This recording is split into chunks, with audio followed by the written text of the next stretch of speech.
Namaskar, the life of Swami Vivekananda by his Eastern and Western disciples. Part 2. Training of the disciples at Almora. Almora में शिष्यों का प्रशिक्षण। Episode 1। पिछले भाग की भाव प्रवण कड़ी में हमने गहन आत्मिक रूपांतरण को अनुभूत किया जो स्वामी विवेकानंद के आलोक में घटित हुए, जब पूर्व और पश्चिम केवल विचारों में नहीं बल्कि आत्मा के स्तर पर भी एकत्र हुए। तब पश्चिमी शिष्याएं जैसे सिस्टर निवेदिता पवित्र माता श्री शारदा देवी से मिली। यह मिलन करुणा, श्रद्धा और दिव्य भावनाओं से भरा हुआ था। यहां तक कि सबसे पारंपरिक परंपराएं भी इन दूर से आई हुई साधिकाओं के हृदय को स्नेह से आलिंगन करने लगी। हमने स्वामी स्वरूपानंद के बारे में सुना, एक ऐसा युवक जिसके सत्य की तीव्र खोज ने उन्हें स्वामी जी के प्रथम दर्शन में ही संसार त्यागने को प्रेरित कर दिया। कुछ ही दिनों में उन्होंने सन्यास की दीक्षा ली, पवित्र कर्तव्यों का भार संभाला और स्वामी विवेकानंद की उस दिव्य दृष्टि का साक्षात उदाहरण बन गए जो सच्चे आध्यात्मिक रत्नों को पहचानती थी। इस कड़ी में हम सुनेंगे प्लेग और महामारी के बाद की कठिन परिस्थितियों में स्वामी जी का देश प्रेम और उनकी सेवा भावना। यात्रा के प्रत्येक पड़ाव पर भारत की आत्मा को शब्दों में गूंथता हुआ उनका वर्णन। पटना, वाराणसी, लखनऊ से लेकर नैनीताल और अल्मोड़ा तक संस्कृति, इतिहास और अध्यात्म का अद्भुत संगम। मोहम्मद सफराज हुसैन जैसे अद्वैत वेदांती से प्रभावित मुस्लिम विचारक से उनकी मुलाकात। एक करुणामयी प्रसंग जहां स्वामी जी ने नित्यांगनाओं को प्रेम पूर्वक आशीर्वाद दिया। सिस्टर निवेदिता को दिया गया वह प्रशिक्षण जिसने उन्हें भारत की बेटी बना दिया। यह सिर्फ एक यात्रा नहीं, यह एक भावनात्मक तीर्थ है जहां कदम दर कदम भारत की आत्मा बोलती है स्वामी जी की दृष्टि से। इसे सुने, अनुभव करें उस भारत को जिसे स्वामी विवेकानंद ने देखा, जिया और प्रेम किया। स्वामी विवेकानंद की अद्भुत जीवन यात्रा का हिस्सा बनने के लिए इस भाग को अंत तक सुने। अगर आपको यह प्रयास अच्छा लगे तो कृपया लाइक, कमेंट और हमारे चैनल को सब्सक्राइब करें। अब आगे की गाथा सुनते हैं। जय स्वामी विवेकानंद। स्वामी जी कलकत्ता में तब तक रहे जब तक महामारी की आशंका समाप्त नहीं हो गई और कड़े प्लेग के नियम वापस नहीं ले लिए गए। हिमालय की यात्रा की योजना पहले से ही बन रही थी, जिसमें उनके पश्चिमी शिष्य भी साथ जाने वाले थे। मिस्टर और मिसेस सेवियर ने अल्मोड़ा में अपना निवास बना लिया था। भारत भ्रमण और शिमला प्रवास के बाद से वे स्वामी जी से आग्रह कर रहे थे कि वे अल्मोड़ा आएं। तदनुसार 11 मई की शाम को एक बड़ा दल अल्मोड़ा के लिए रवाना हुआ। हावड़ा स्टेशन से काठगोदाम तक की यात्रा में उन्हें 2 रातें और 1 दिन ट्रेन में बितानी पड़ी।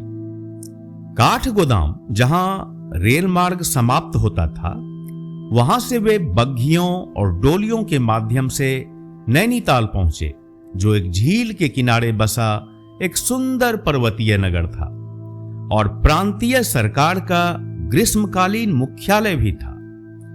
वहां से अल्मोड़ा की दूरी 32 मील थी। इस यात्रा दल में स्वामी तुरीयानंद, स्वामी निरंजनानंद, स्वामी सदानंद, स्वामी स्वरूपानंद, श्रीमती बुल, श्रीमती पैटरसन जो अमेरिका में कॉन्सुल जनरल की पत्नी थी, सिस्टर निवेदिता और मिस जोसेफिन मैकलियोड शामिल थे। उल्लेखनीय है कि श्रीमती पैटरसन ने स्वामी जी की अमेरिका में प्रचार के प्रारंभिक दिनों में काफी सहायता की थी।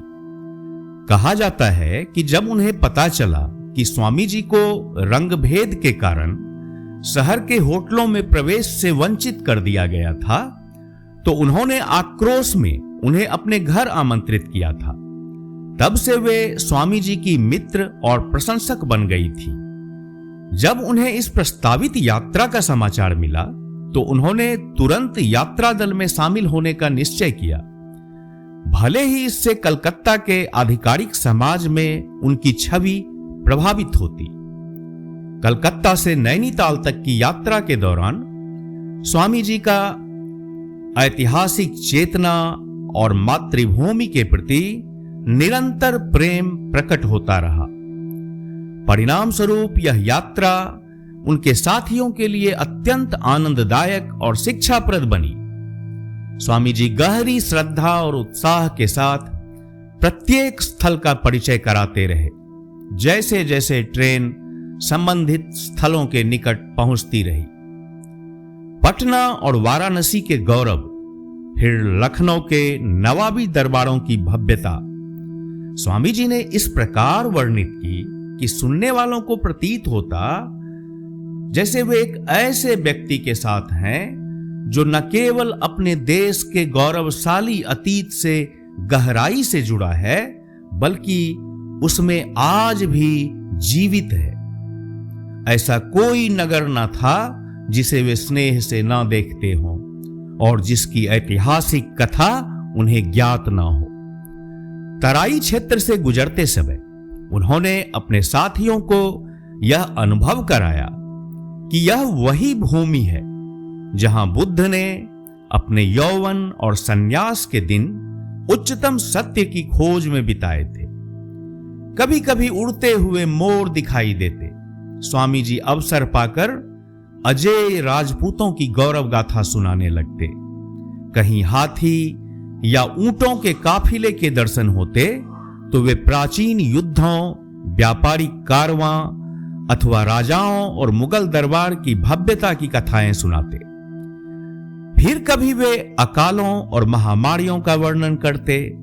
मैदानी इलाकों के खेत, गांव और घरों को देखकर वे भारत की सामूहिक कृषि प्रणाली, ग्रामीण गृहिणी के दैनिक जीवन और साधुओं के प्रति किसानों के आतिथ्य पर विचार व्यक्त करते। इन प्रसंगों को सुनाते हुए उनकी आंखें भर आती, स्वर कांप उठता जब उनके स्वयं के भारत भ्रमण के दिन याद आ जाते। उन्हें विशेष आनंद आता था जब वे सूर्यास्त के समय किसी गांव में पहुंचते और गायों के लौटने का दृश्य देखते। गंगा तट पर हिंदू की भक्ति और मुस्लिम की समयानुसार नमाज अदा करने की श्रद्धा, दोनों को वे समान रूप से भारतीय और समान रूप से मूल्यवान मानते थे। स्वामी जी शब्द के चित्रों के माध्यम से प्रेम पूर्वक चौड़ी नदियों, दूर तक फैले जंगलों और विशाल पर्वतों का वर्णन करते थे। ये सभी उनके देश की संस्कृति के जीवंत प्रतीक थे। मैदानी इलाकों की तपती मिट्टी, रेगिस्तान की गर्म रेत और सूखे नदी तट भी उनके लिए कोई न कोई संदेश लेकर आते थे।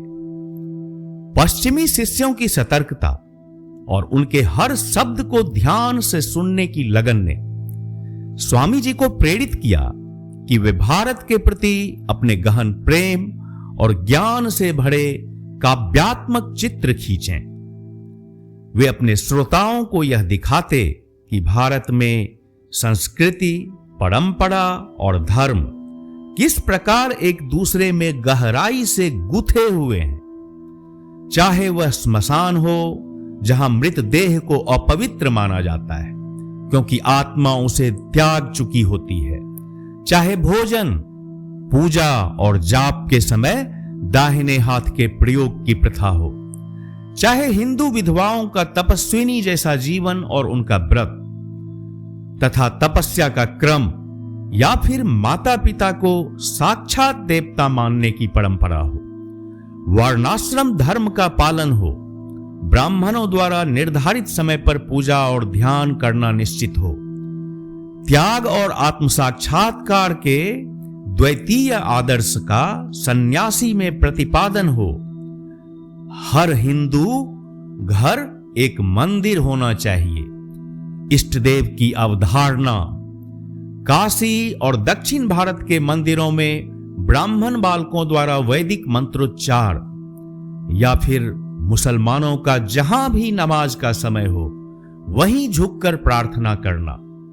यहां तक कि इस्लाम में समानता और भाईचारे की भावना, इन सभी को स्वामी जी भारत की संस्कृति के विविध आयामों के रूप में प्रस्तुत करते थे। स्वामी जी के इन काव्यात्मक और दार्शनिक चित्रणों को सुनकर उनके शिष्य अब गहराई से अनुभव कर पा रहे थे उस सत्य को जिसे स्वामी जी ने पश्चिम छोड़ते समय अपने एक अंग्रेज मित्र से कहा था और फिर कलकत्ता में स्वागत भाषण के उत्तर में दोहराया था।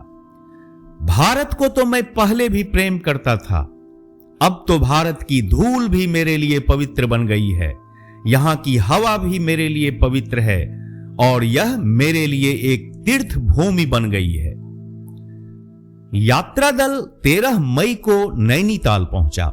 स्वामी जी वहां ठहरे ताकि वे अपने शिष्य खेतरी के राजा से मिल सकें, जो उन दिनों पहाड़ियों में ठहरे हुए थे।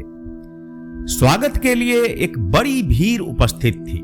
जैसे यरूशलेम में मसीह के स्वागत में फूल और खजूर बिछाए गए थे, वैसे ही स्वामी जी के मार्ग में फूल और पत्तियां बिछाई गई और उन्हें एक पहाड़ी टट्टू पर बिठाया गया। स्वामी जी ने बड़ी प्रसन्नता के साथ अपने पश्चिमी शिष्यों का परिचय राजा से कराया। फिर वे उन्हें अकेला छोड़कर स्वयं 3 दिनों के लिए एक होटल में ठहरने चले गए। पश्चिमी शिष्यों ने भी उन्हें पूरी स्वतंत्रता दी और इस बात का ध्यान रखा कि वे स्वामी जी के लिए किसी प्रकार का बोझ ना बने। 3 दिनों बाद स्वामी जी ने उन्हें बुलवाया और अपने निवास स्थान पर प्रेम पूर्वक स्वागत किया। नैनीताल की सुरम्य वादियों में उस यात्रा के दौरान स्वामी विवेकानंद की भेंट एक ऐसी आत्मा से हुई, मोहम्मद सफराज हुसैन, एक मुस्लिम पर अंतर से अद्वैत वेदांती।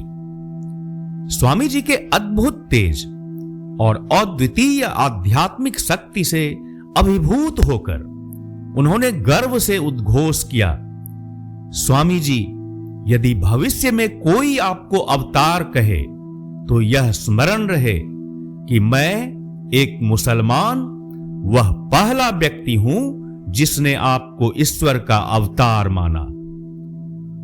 यह भावपूर्ण मिलन मोहम्मद सफराज को स्वामी जी के प्रति इतनी गहरी भक्ति से भर गया कि उन्होंने अपना नया नाम रखा, मोहम्मदानंद। स्वामी जी ने उन्हें 10 जून अल्मोड़ा से एक पत्र लिखा जिसमें उन्होंने मानवता के धर्म का चित्र खींचा। चाहे हम इसे वेदांतवाद कहें या किसी और नाम से पुकारें, सत्य यही है कि अद्वैतवाद धर्म और चिंतन का अंतिम सत्य है। केवल इसी से हम समस्त धर्मों और संप्रदायों को प्रेम से देख सकते हैं। मैं मानता हूं कि भविष्य की जागृत मानवता का यही धर्म होगा, परंतु जब तक व्यावहारिक इस्लाम का सहारा ना मिले, वेदांत के उच्च विचार भी कितने ही सुंदर क्यों ना हो, विशाल जन समुदाय के लिए निष्फल रहेंगे। भारत माता के पुनर्जागरण के लिए केवल एक मार्ग है, वेदांत का मस्तिष्क और इस्लाम का शरीर, इन 2 महान परंपराओं का समन्वय। नैनीताल में स्वामी जी ने कई विद्वानों और प्रतिष्ठित नागरिकों से संवाद किया।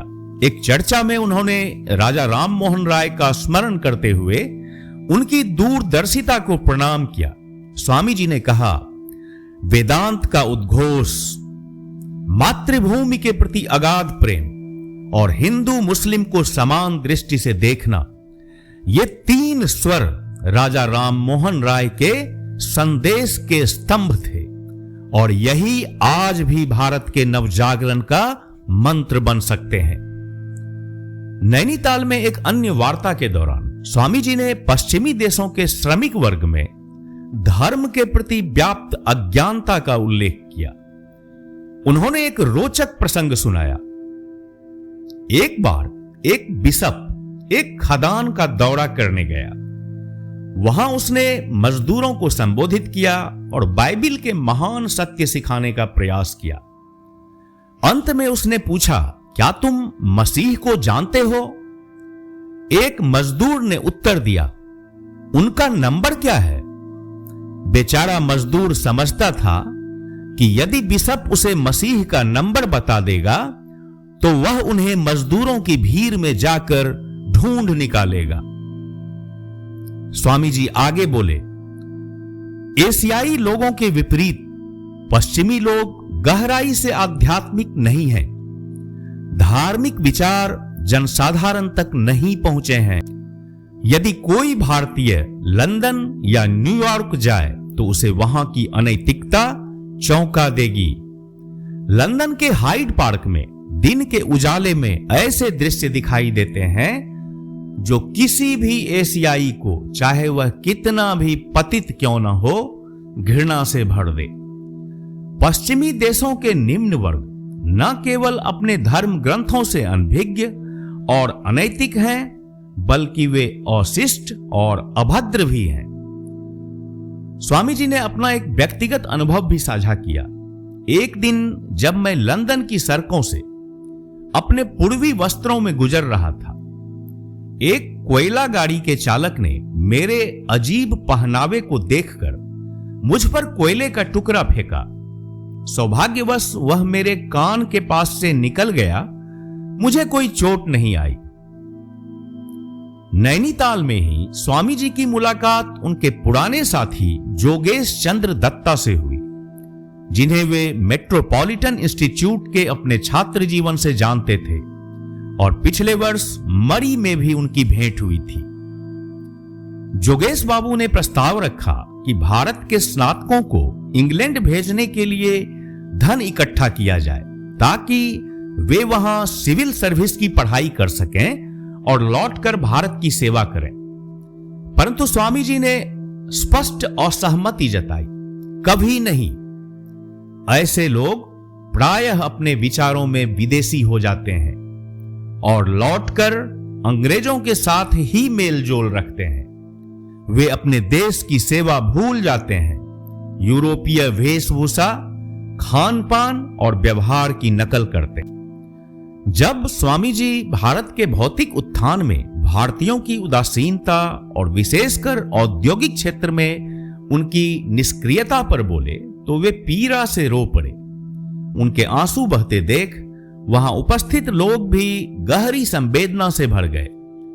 जोगेश बाबू लिखते हैं, मैं उस दृश्य को कभी नहीं भूल सकता। वह एक त्यागी थे, संसार को त्याग चुके थे, फिर भी भारत उनके प्राण की गहराइयों में बसा था। भारत उनकी आत्मा का प्रेम था, उनके हृदय में धड़कता था, उनकी नाड़ियों में प्रवाहित होता था। वे भारत के लिए जिए, भारत के लिए रोए और भारत के लिए ही उन्होंने अपने प्राण अर्पित किए। नैनीताल प्रवास के दौरान एक ऐसी घटना घटी जिसने स्वामी जी के करुणामय हृदय की झलक पूरी दुनिया के सामने रखी। जब पश्चिमी महिला शिष्य माता के मंदिर के दर्शन के लिए गई तो वहां उनकी टूटी फूटी भाषा में दो नाचने वाली लड़कियों से बातचीत हुई। अपने सरल हृदय और अज्ञानवश महिलाओं ने उन नर्तकियों को संभ्रांत स्त्री समझ लिया। नृत्यांगनाओं ने स्वामी जी के विषय में पूछताछ की और उनके निवास स्थान का पता पाकर वहां आ पहुंची। उन्होंने आग्रह किया कि उन्हें स्वामी जी के दर्शन कर उनका आशीर्वाद प्राप्त करने दिया जाए। स्वामी जी ने उन्हें लौटाने से स्पष्ट इनकार कर दिया। उनके इस निर्णय पर श्रोताओं के बीच असंतोष की लहर दौड़ गई, परंतु स्वामी जी ने सबकी निंदा और अस्वीकृति को अनदेखा कर उन स्त्रियों को अपने समक्ष आने की अनुमति दी। स्वामी जी ने उन महिलाओं को प्रेम पूर्वक आशीर्वाद दिया, करुणा से भरे शब्दों में उनसे संवाद किया, ऐसे शब्द जिनमें तनिक भी निंदा या उपेक्षा का भाव नहीं था। वहां उपस्थित सभी जनों का हृदय इस दृश्य से गहराई से स्पर्शित हुआ। सिस्टर निवेदिता याद करती हैं कि संभवतः इसी अवसर पर स्वामी जी ने पहली बार उन्हें खेतरी की एक नृत्यांगना की कथा सुनाई थी।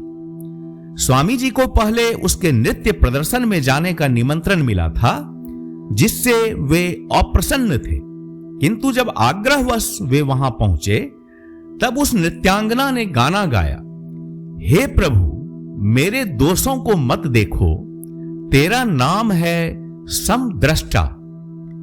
निवेदिता लिखती हैं, स्वामी जी ने स्वयं बताया कि इस गीत को सुनते ही उनके हृदय से मोह का पर्दा हट गया। उन्हें अनुभव हुआ कि सब वास्तव में एक ही हैं, और फिर उन्होंने किसी को दोष देना छोड़ दिया। इस घटना का विस्तृत वर्णन हम पहले भी सुन चुके हैं। 16 मई सोमवार की दोपहर स्वामी जी और उनके साथी अल्मोड़ा के लिए नैनीताल से रवाना हुए। घने जंगल को पार करते हुए रात्रि ने उन्हें घेर लिया। वे गहरी घाटियों में उतरते और फिर ऊबड़ खाबड़ पहाड़ियों को पार करते हुए आगे बढ़ते रहे। भालुओं और बाघों से बचाव के लिए मसालें और लालटेनें उनके आगे चल रही थी। अंततः वे घने वृक्षों की छाया में बसे एक विचित्र डाक बंगले पर पहुंचे। स्वामी जी पूरे रास्ते प्रसन्न चित्त रहे और रात के रहस्यमय दृश्यों की काव्यमयी छटा से मंत्रमुग्ध हो उठे। वे सदैव अपने साथियों के आराम का ध्यान रखते, स्वयं भोजन की व्यवस्था करते, रसोई की देखरेख करते। यह कार्य उन्हें विशेष आनंद देता था। घुमावदार पर्वतीय पथों पर चलते हुए वहां की अद्भुत प्राकृतिक सुंदरता ने पश्चिमी शिष्यों को भी मोहित कर दिया। अंततः 17 मई को यात्रा दल अल्मोड़ा पहुंचा। अल्मोड़ा में स्वामी जी उनके गुरु भाई और सन्यासी शिष्य मिस्टर और मिसेस सेवियर के आतिथ्य में थॉमसन हाउस में ठहरे थे।